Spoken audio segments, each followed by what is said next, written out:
آج کی نیکی رشک کرنا ہے تو صرف 2 لوگوں پہ کیجیے.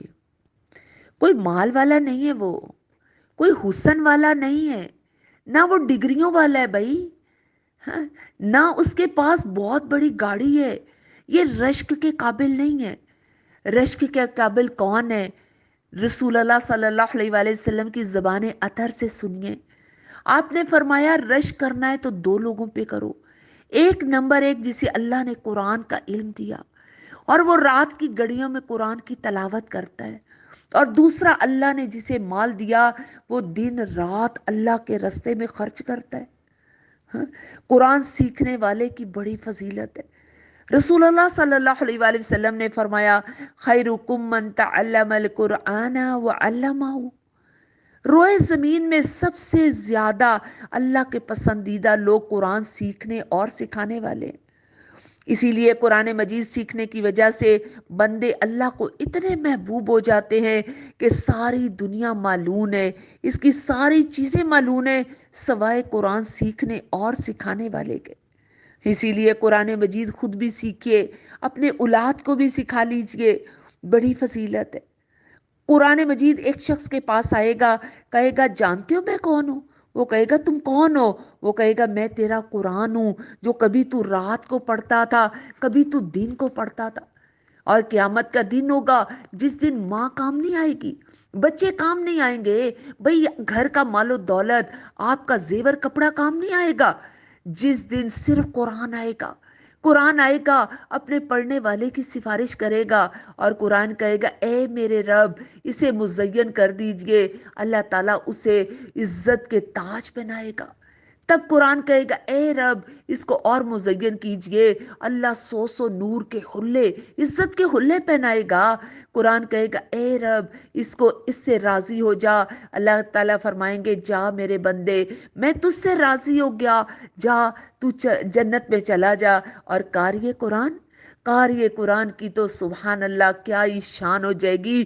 آج ڈاکٹر کی ڈگری نہیں چلے گی بھائی، آج آج آج آپ کی انجینئرنگ کی ڈگری فیل ہو جائے گی. آج دنیا کی بڑی بڑی ڈگریاں جو آپ نے لی ہیں نا، جس کے لیے دن رات لگ رہے ہیں، صبح شام لگ رہے ہیں، صرف پڑھو پڑھو پڑھو. بھائی کچھ اور بھی پڑھ لو نا، یہ تو صرف دنیا تک ہے. وہاں وہ ڈگریاں نہیں چلیں گی، وہاں تو قرآن کا راج ہوگا. قاری قرآن کے دائیں ہاتھ میں بادشاہی اور بائیں ہاتھ میں ہمیشگی کا پروانہ دیا جائے گا. اور قاری قرآن سے کہا جائے گا بھائی قرآن پڑھتے جاؤ، تلاوت کرتے جاؤ، اور جہاں تم ٹھہرو گے نا وہ تیری منزل ہے. اور دیکھو ٹھہر ٹھہر کے قرآن پڑھنا. ہاں، اور کون سی تیری منزل ہوگی، کہاں تو پہنچے گا؟ جنت الفردوس میں پہنچے گا.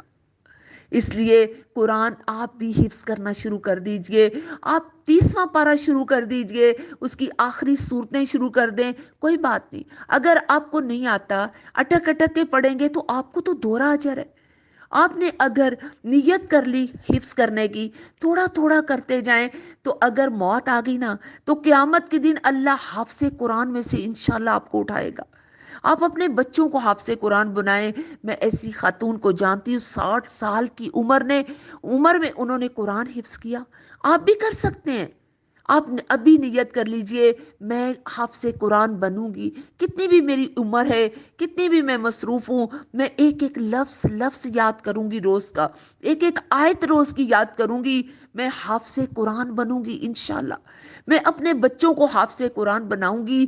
اب میں یہ مقام لوں گی. آپ کو پتہ ہے والدین کا کیا مقام ہوگا؟ جن کے بچے حافظ قرآن ہوں گے نا، ان والدین کو بلایا جائے گا اس حشر کے میدان میں.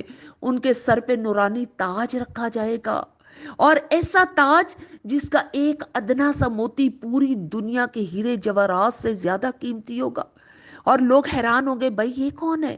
اتنا پروٹوکول، جہاں ہر بندہ تھر تھر کانپ رہا ہوگا، جہاں ہر بندہ اپنے انجام کے لیے ڈر رہا ہوگا. ہائے کیا بنے گا آج، ہائے میرے ساتھ کیا بنے گا آج. وہاں پہ ایسے لوگوں کے سروں پہ تاج رکھے جائیں گے جن کے بچے صاحب قرآن ہوں گے. پوچھنے والے پوچھیں گے بھائی یہ کون ہے؟ کہا جائے گا بھائی ان کا بچہ حافظ قرآن ہے، ان کا بچہ حافظ قرآن ہے، اس لیے ان کو یہ مقام ملا. اور قبر میں بھی اللہ تعالیٰ ایک بندے کے درجے بلند کرتا ہے، درجے بلند کرتا ہے۔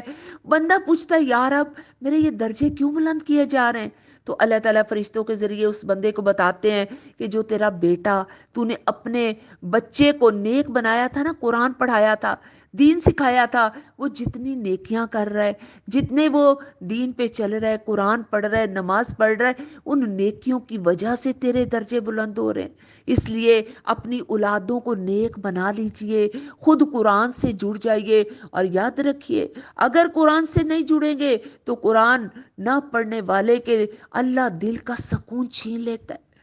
سب سے پہلے اللہ تعالیٰ فرماتے ہیں جو میرے ذکر سے غافل رہا، میں دنیا میں اس کے دل کا سکون چھین لوں گا، قیامت کو اندھا کر کے اٹھاؤں گا۔